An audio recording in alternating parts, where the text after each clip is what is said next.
Thank you guys for tuning in. I'm Dr. Garth Fisher, and welcome to The Cutting Edge. This show is more than just about aesthetics. It's where health, beauty, culture, and innovation intersect. It's a space to explore the worlds of entertainment, elite performance, personal transformation, and yes, a little bit of plastic surgery.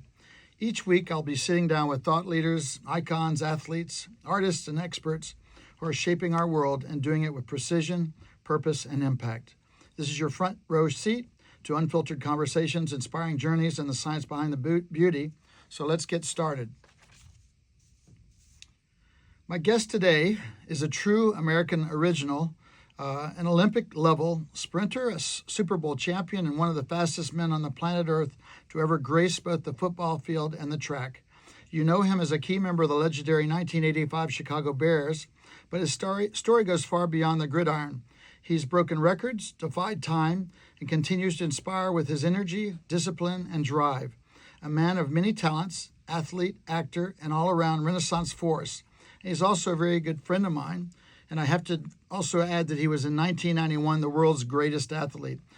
Please welcome the one and only Willi Gault. We lock the doors because if he runs out, we can't catch him. So welcome to the show, Willie. Thank you, my friend. I was wondering who you were talking about at first. I was like, who is this you're talking about?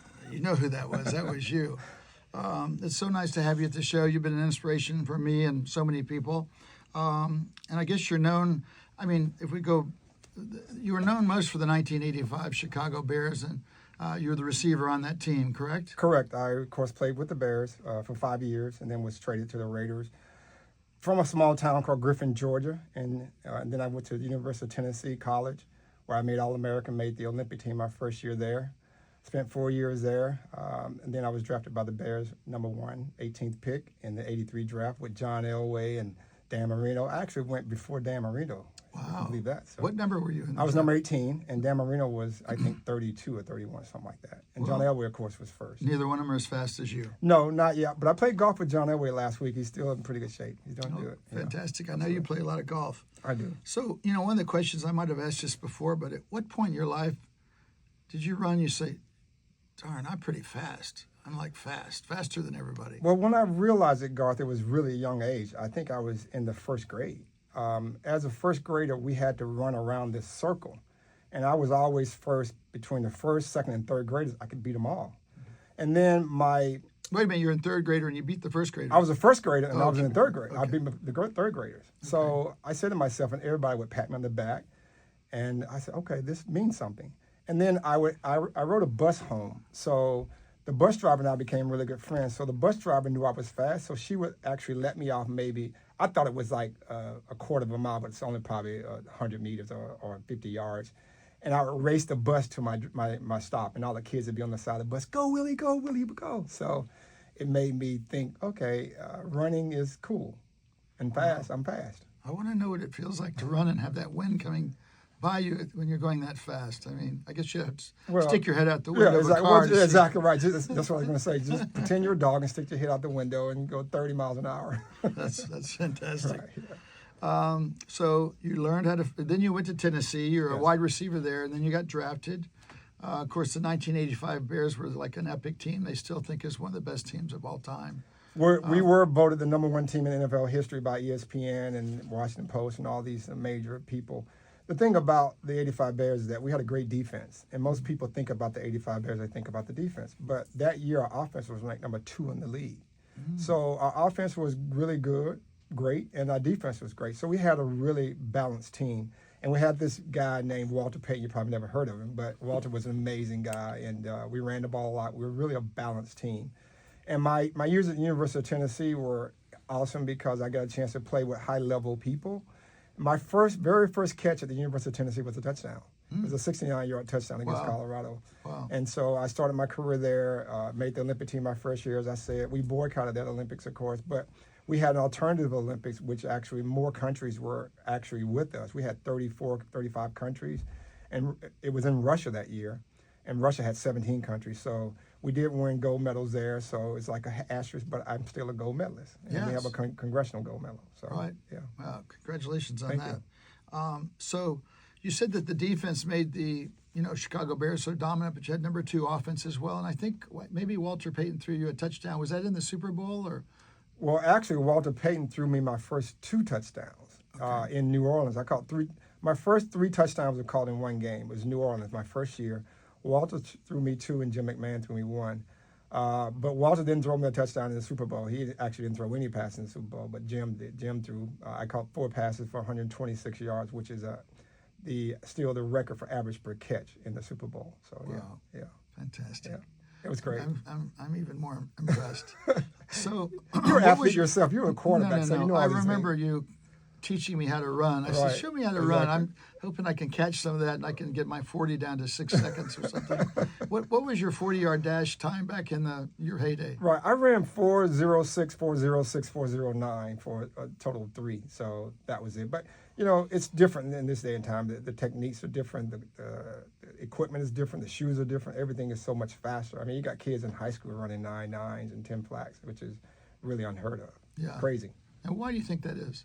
Well, the technology is different. The tracks are different. The shoes are different. The shoes actually make you stand on the balls of your feet because that's where you run. As opposed to a flat shoe, you can actually get the heel involved, which is not good for sprinting. Heel toe is only good for distance. Sprinting, you should be on the ball of your feet. It's basically like pushing a refrigerator. If you push a refrigerator, something that's really heavy, you're not going to push it on the balls of your feet. On the heel of your feet. You push it on the balls of your feet. So. And the techniques are better, the lifting's better. When I was running, they didn't think that lifting was good for you. They thought it would be bad if you're big and bulky. But now, guys squat, 400 pounds. They deadlift, they, do all these leg press and curls. So the strength has come into it, so the technology is different. So they know so much more than we do. Right. The technology is, just like you, as a surgeon, the technology gets better. And from 10 years ago to now, it's totally different. The operations are much smoother and less invasive. You could have been in the 3s back in the day. Could have been the 3s, man. Well, yeah, that's right. Coleman ran 3.9, 3.8. Who's 3.9. Coleman? He's the one that has a world record in the 60. Oh, Christian okay. Coleman, right. Yeah, he Okay. went to the University of Tennessee. He ran a 3.9, I think 3.94, 3.96, something like that, yeah. Well, I'm from Mississippi, so I like the SEC. I know, exactly. Absolutely, I know that. This is Dr. Garth Fisher with The Cutting Edge, and we're here with Willi Gault, and he was 1991 the best athlete in the world, Yes. and 85 Chicago Bears. We're asking a lot of questions and learning a lot. If anybody wants to learn how to run, this is the guy to emulate. It's kind of an obvious question, but your track speed obviously helped you being a wide receiver. You just could burn through anybody, right? Oh, without a doubt. If I was a head coach or a coach in high school, I would require all my receivers or speed guys or whatever to run track because it teaches you how to run. And you see a lot of people with bad technique, bad form, and it actually hurt them as far as speed goes. So I would require all my entire team, linemen, everybody, because at some point linemen got to run downfield, or defensive linemen got to chase people.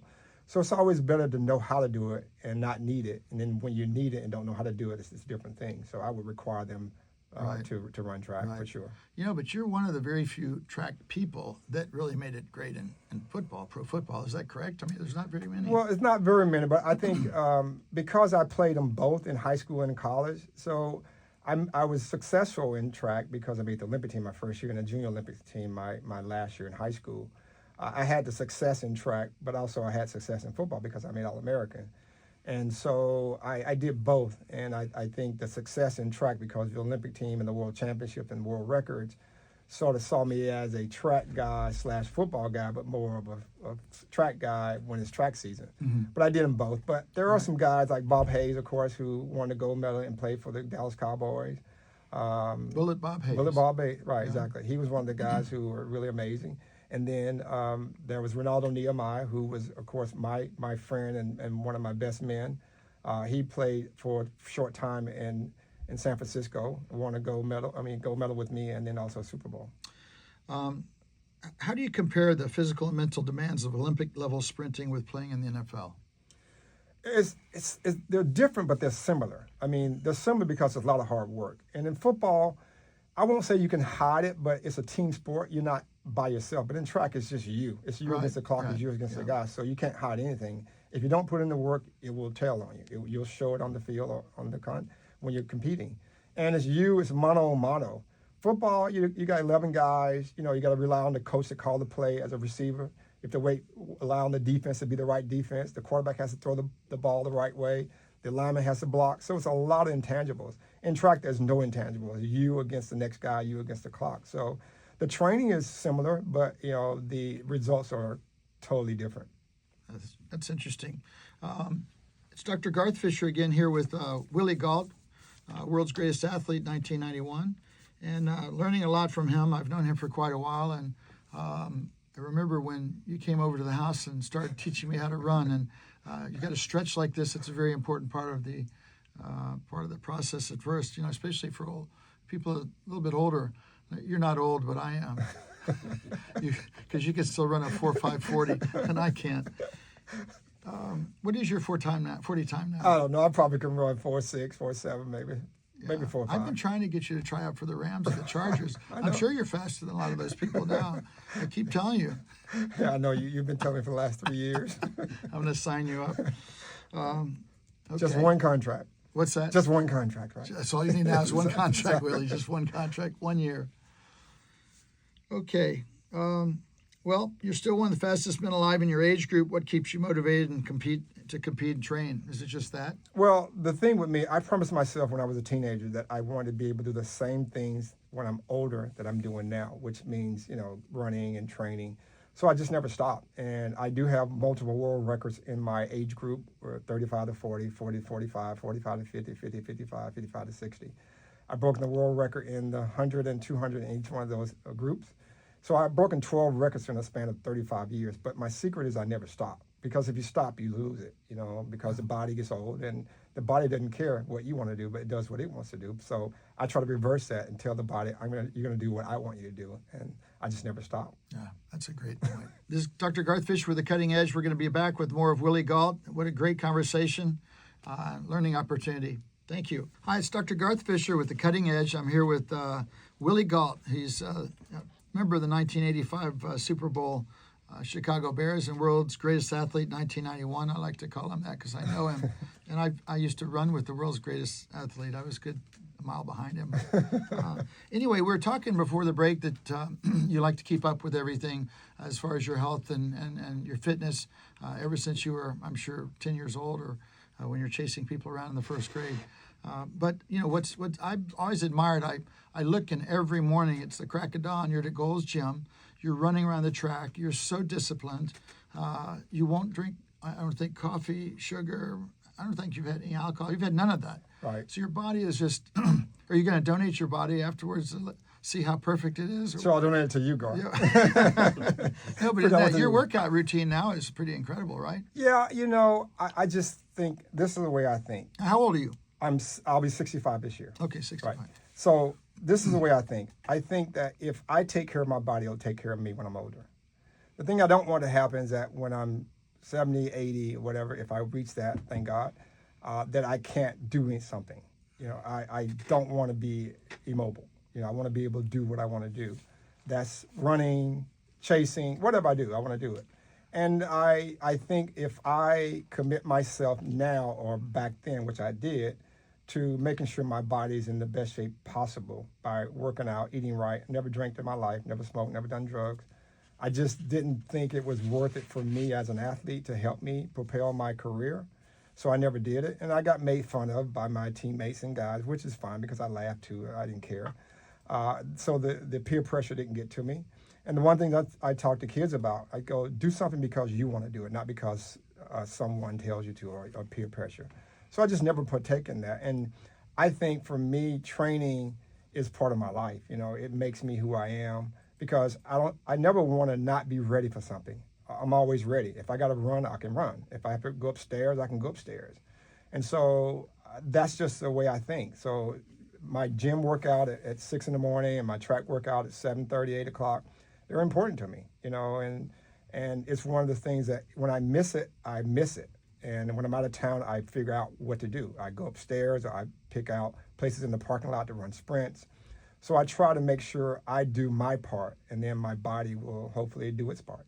This is kind of a mindset that you hear from all the famous people that have been successful. It's a great learning experience, but you hear of Kobe and all these other people. They're just so disciplined, and you're passionate, you enjoy it. But it's a great, I think, a great opportunity for kids, like you said, because peer pressure is the biggest problem.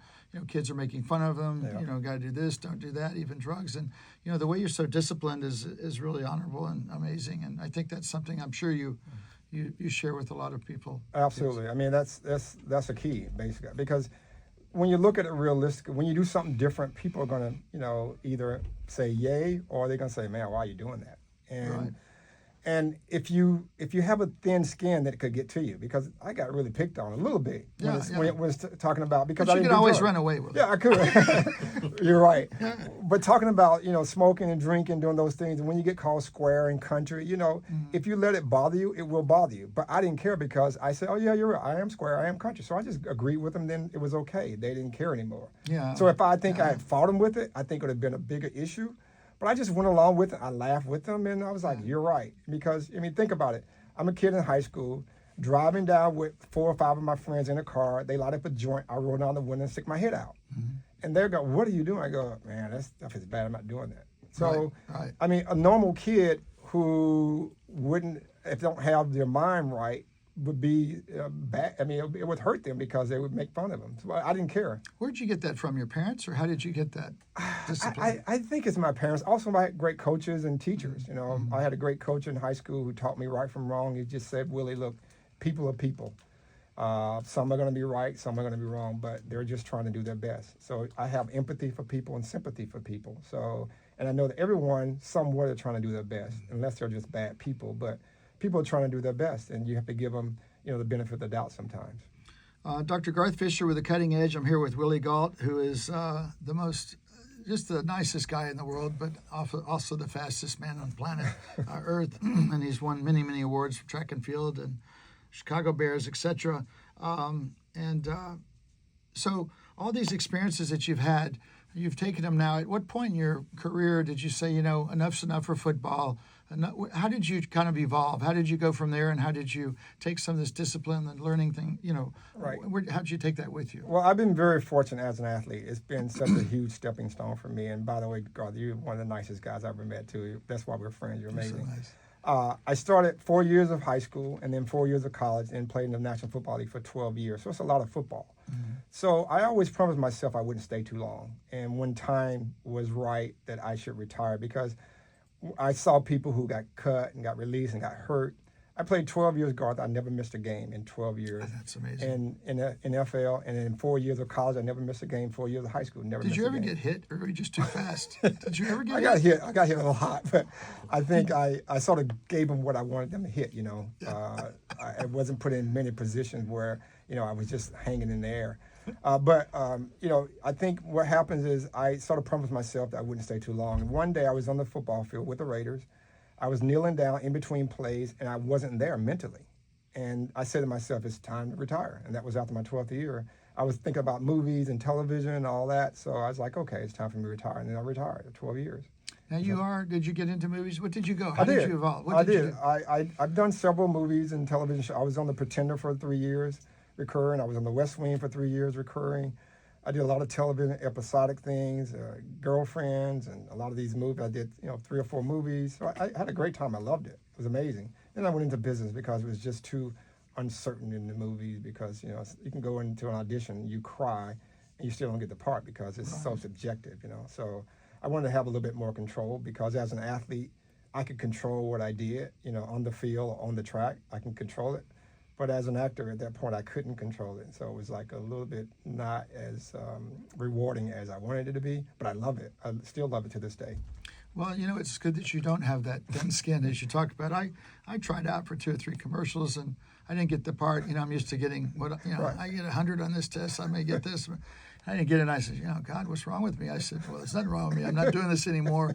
But, I guess if you have thin skin, I can see how it really, can emotionally, be destructive to some people. So yeah. I'm sure you rebounded back. Right. Absolutely. Think of you have to have a thick skin in this business, in the acting business for sure, because you get turned down a lot. Right. Know? And it becomes one of those things you go, what's wrong with me? And it's nothing wrong with you. It's just not what they're looking for. But they don't really know what they're looking for either, though, sometimes. Yeah, just got to hit them in the face. Because I've gone in for a part and got it, and it wasn't for a black guy, it was for a white guy. So it's like, okay, they didn't know, but I did a good job and they wanted me. So it was cool. Yeah. I know you're proud of your son, Gabe, Yes. and he's an absolutely fantastic artist, and I know he's doing some big-time projects. Tell us a little bit about him. Yeah, my son is Willi Gault, and he actually 2 years ago finished the largest mural in the U.S. history. It was done in Toledo, Ohio. It was done on silos. It was 135 foot tall by 1,000 foot long. Amazing. Wow. They spent over $1 million, and it took them over 3 years because the Sherman-Williams ran out of paint, actually. Oh, yeah. Wow. Because they had to sandblast and then paint the background, That's and they ran incredible. out of paint, so I had to wait a year. And then, of course, you can't paint in the winters because it's too cold. Right. I mean, it was amazing. So he's done great. He's done he did five pictures for UCLA.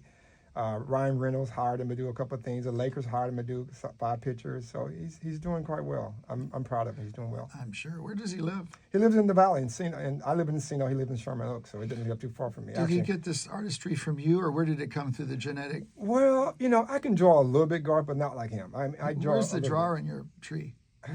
Well, I draw a little bit, but he's so much different. He's just, when he was 6, he started drawing little apples and fruit, and then we put him in class, and then he started going really crazy. So, I have a daughter who's in music, and I know, I love her. and She's she's amazing. really good, and she's doing so good, and I just keep listening and thinking, I knew that came from me. I've got to start my music career very soon here. So I know, right? Exactly. I'll start drawing. I'll send you my picture, my first one. You buy it.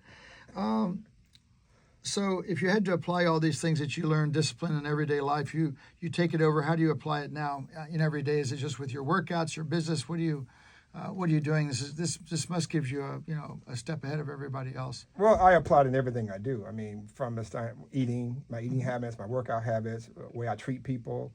I always give people benefit of the doubt because it takes less muscles to smile than it does to frown. And I always want to help people, as much as I can, and I give people a smile. I go in the elevator, I'm the only gal, and there's a bunch of ladies. I smile and ask them where they're from, and I talk to them. I talk to people.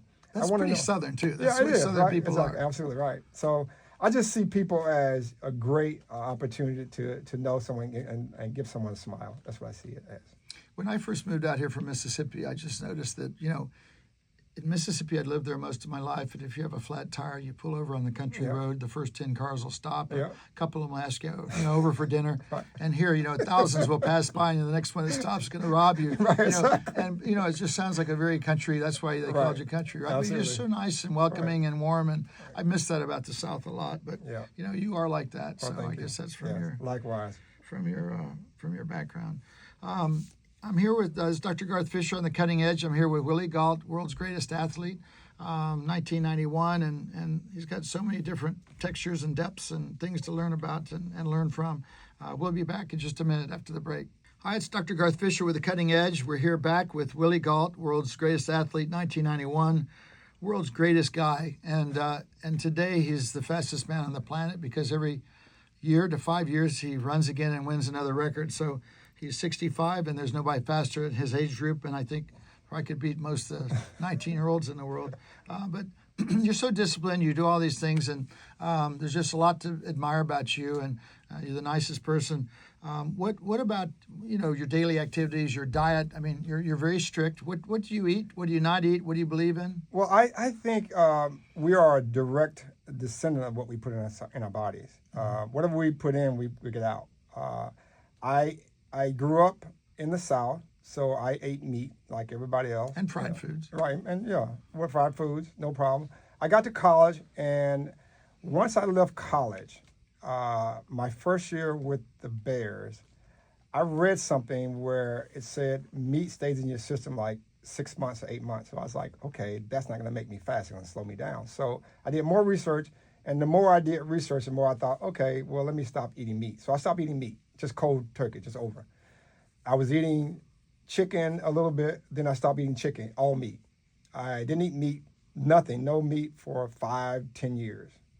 And then I said, okay, fish is okay because it's in the sea, it's lighter, it digests better.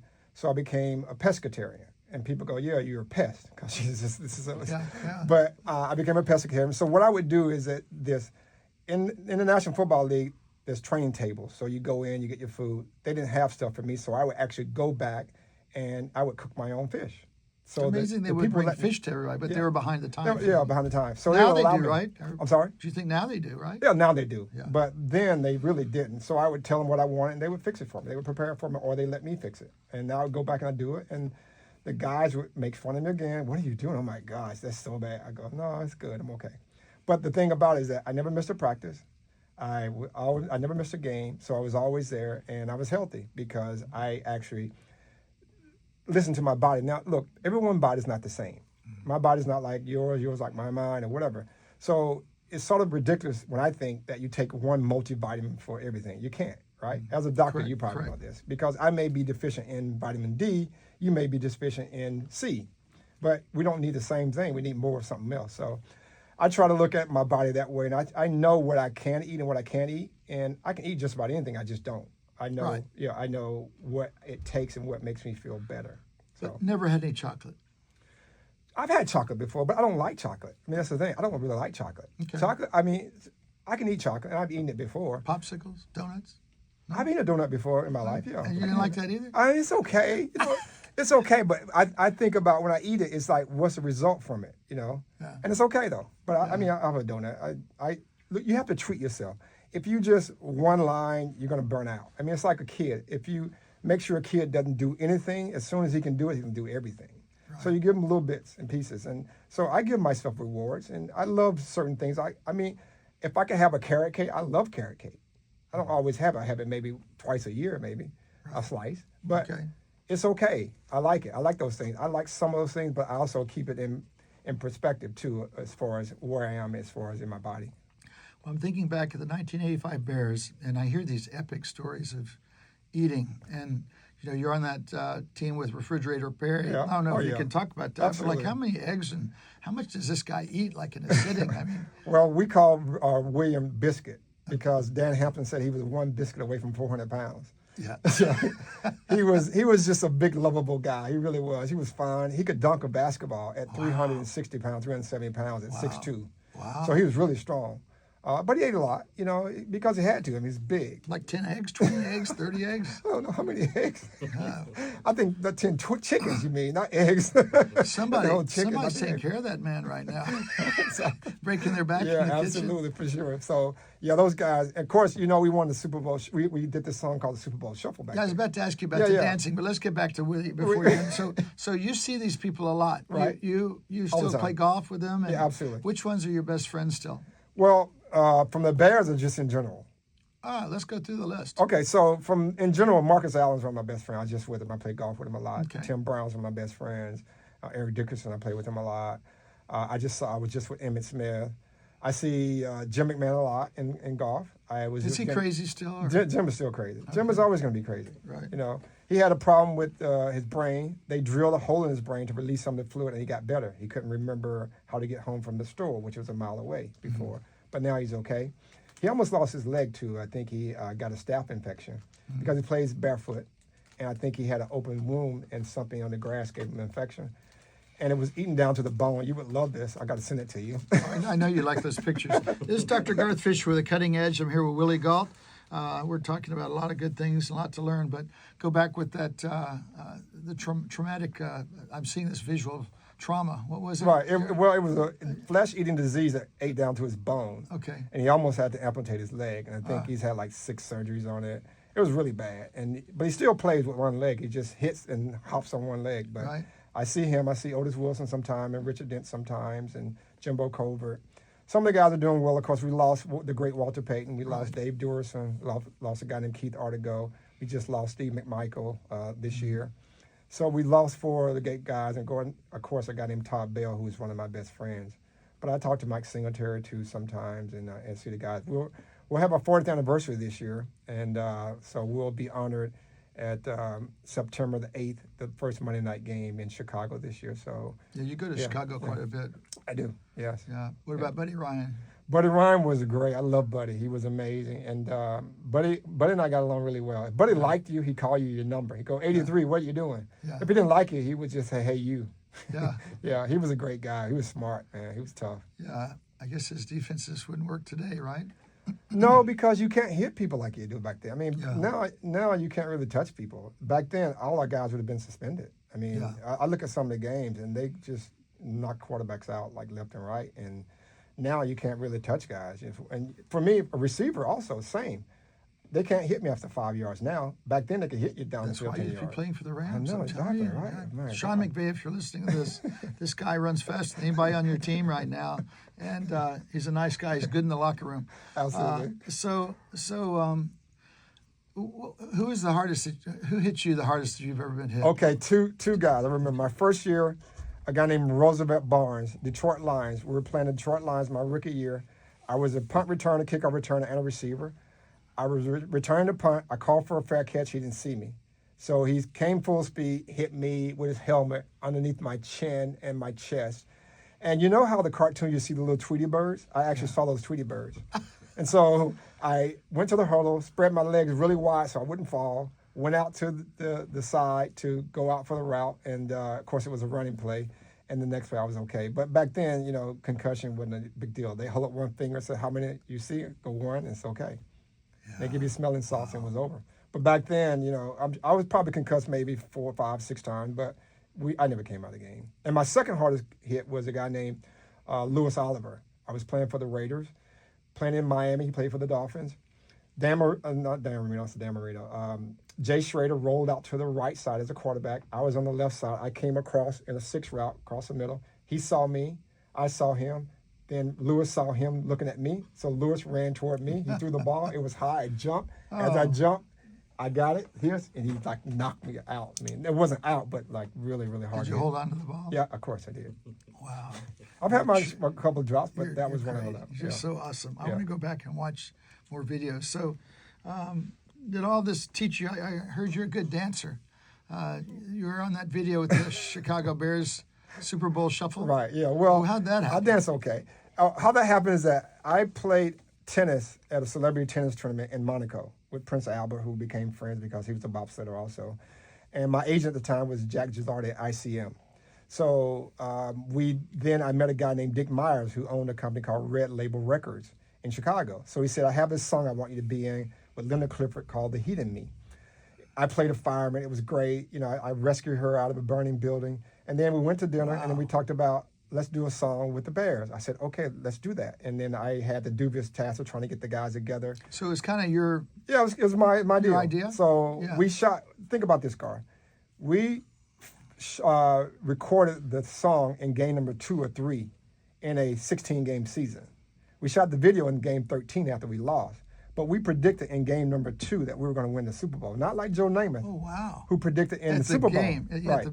We said we were going to win the Super Bowl in game number 2, and we did. Of course, if we had lost, it'd been a different story. But how did you get that feeling in game 2? Well, the year before we had lost to San Francisco. I see. And we had said we're going to come back. We're going to win the Super Bowl. We thought we could. We knew we would, and we were tough. And we just said we'd take a chance. And the guys at first was like, "Oh my gosh, it's going to be bad luck and everything else."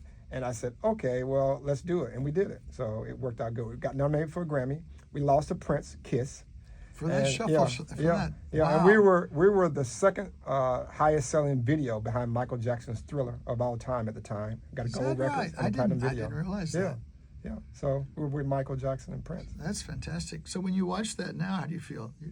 I'm proud of it, of course. I mean, it's still going on now. Think about it. We shot it in 1985, 86, and it's still going. People are still relevant now.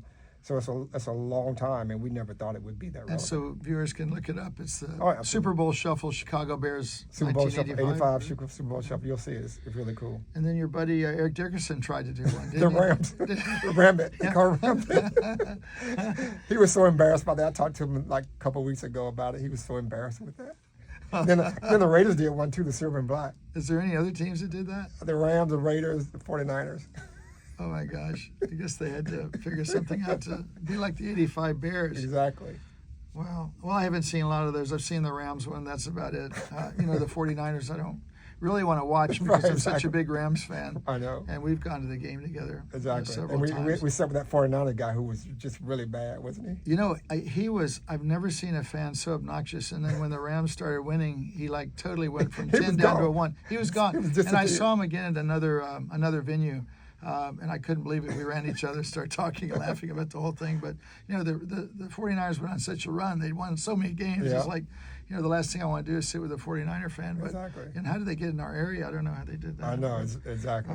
Anyway, they seem to be more in the stadium than the Ram fans, Right. which I wish you wouldn't like that. So I'm here with Willi Gault on the Cutting Edge, Dr. Garth Fisher, and we're going to come back after the break and learn more about Willie and his experiences and what he can teach everybody. Hi, it's Dr. Garth Fisher on the Cutting Edge. I'm here with Willi Gault, world's greatest athlete, 1991, Olympic runner, fastest man in the world, you name it, anything to do with athletes. He's been in the Super Bowl, and he's got a lot of life's lessons to teach us, and it's been really interesting talking to you, Willie.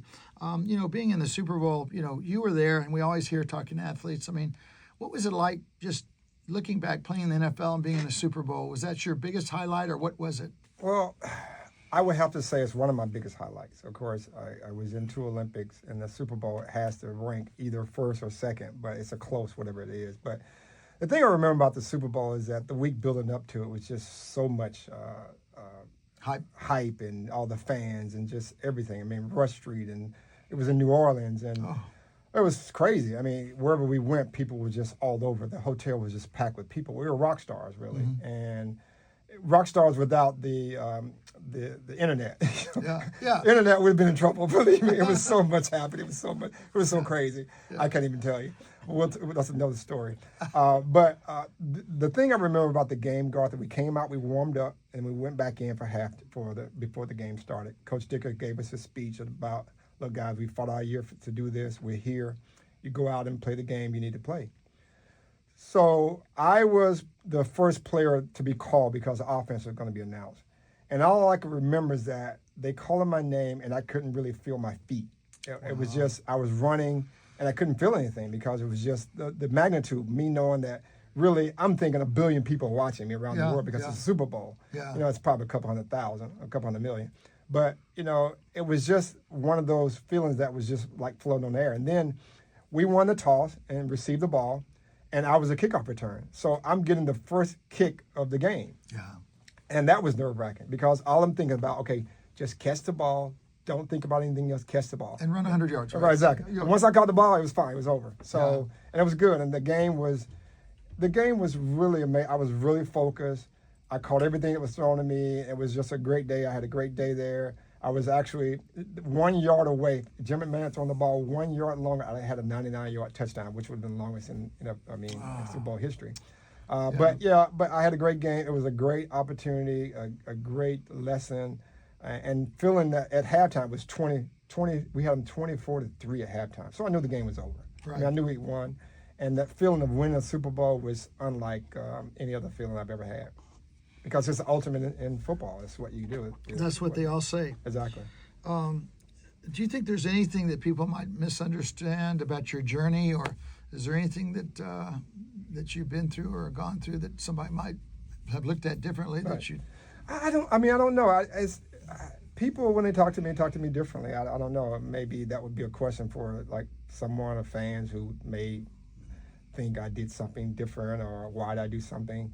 But what I try to do is this, Garth. When I make decisions, I try to think about how it's going to affect me, my future, my family, and my fans and my kids.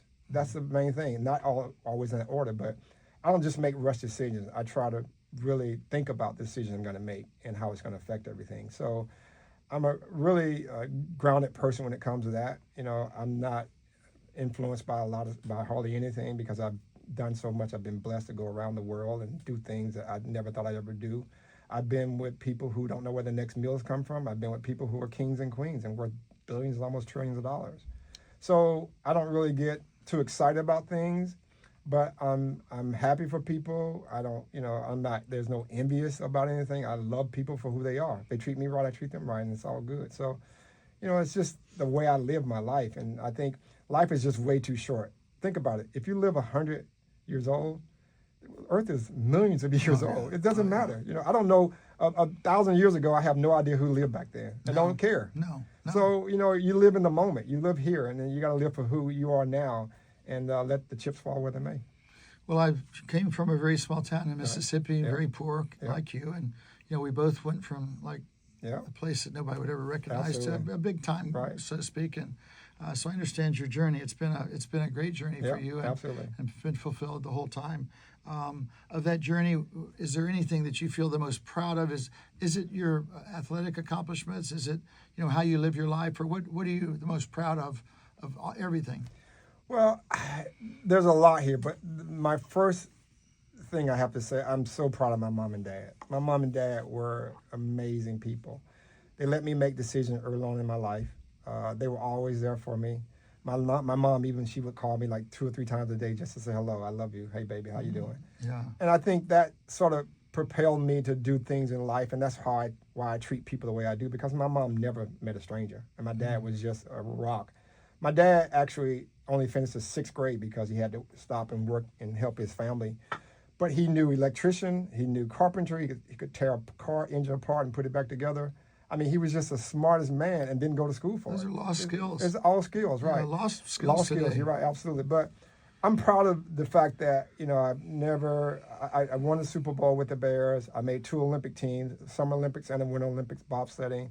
I was named the greatest athlete in the world, 1991. You know, won the Superstars competition twice. They even kicked me out, wouldn't let me come back.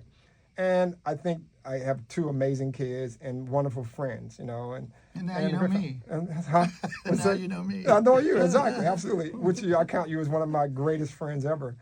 And I'm blessed with that, because life is just so short. And I've lived a long life so far. I don't think, I mean, I forget I'm 60 sometimes. I think I'm like 30. Same way. Exactly. It's crazy, right? Yeah. And I go out and I'm running. I'm like, okay, wait a minute. I'm not going as fast as I think. Oh, wait a minute. I'm 65. I can't run 9.9 anymore. You know. So, but I love it, and I have fun, and I play golf, and I. Do you think you can run 11, or what could you? Yeah, I can run 11. So I can run 11. It's 6, just 7, 7. that is incredible to me. You've got to be the world's greatest athlete this year. Every year. Right. Well, I appreciate it. You know, I look at it as a blessing. I know there's some great athletes. My friends, Bo Jackson. Yeah, but you're an inspiration. Well, you're an inspiration. Right. I mean, just solid across the board. Your personality, Thank you. How honorable you are, how nice you are, how friendly, how good looking, and in shape you are. Well, see, you're getting blind. You said I'm good looking. It's just you can't see anymore. He is good looking. You can't see, and he's wearing some great looking sunglasses. He's looking good in the studio. If you could send a message to every young athlete dreaming big today, what would it be? Be your own man or woman. Do things because you want to do them. Set your goals high, and don't let anyone deter you from your goals. Do something because you want to do it. Don't do it because someone else wants you to do it. Be your own person. That's all. I mean, that's how I've lived my life. And if you do that, the world is your oyster. You can do anything you want. We live in a country, fortunately for us, that we can do anything, basically. Mm-hmm. We can be anything we want. We can be a doctor like you, an athlete like me, or a chemist, or whatever you want. And that's the fortunate thing about where we live. We're blessed in that way. Sure, we have our problems, but through our problems, we have solutions, and we have opportunity. So don't let someone else's problems interfere with your hope and your dreams. And I think if you do that, then you're going to be okay. Because we need young people to see correctly, because they're our future. And if they don't do the right thing, then our future is going to be, not a good future.